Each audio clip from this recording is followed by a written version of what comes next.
Isuzu D-Max dah tukar enjin. Enjin 2.2 liter, lagi power, lagi bagus, lagi jimat minyak berbanding enjin 1.9 liter sebelum ini. Isuzu ni memang dah terkenal dalam menghasilkan enjin diesel. Korang tahu tak? Dari tahun 1936, mereka dah menghasilkan 28 juta enjin diesel. Yang ini adalah enjin yang baru, enjin 2.2 liter turbocharged. Lebih bagus berbanding enjin 1.9 liter sebelum ini.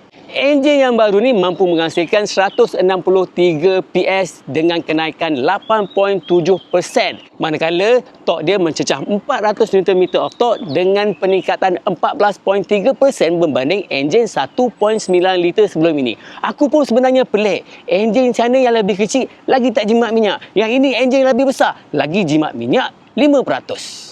Bagusnya dengan enjin baru ni, dia mampu menghasilkan 255 Nm of torque pada 1000 RPM. Maksud dia, kenderaan ni pick up lah, senang nak naik bukit lah, senang nak keluar lumpur lah, macam-macam lagi. Ini kelebihan dengan enjin 2.2 liter turbocharged ni. Dari segi transmisi, dia dipadatkan dengan transmisi 8 kelajuan automatik. Dan yang paling penting, untuk penjimatan minyak ni, dia memiliki idle stop start system. Bila kita berhenti, bila tekan brake, enjin mati dengan sendiri. Tapi sistem penyamar udara, sistem audio masih lagi berfungsi. Yang ini variant premium. Harga dia ke atas.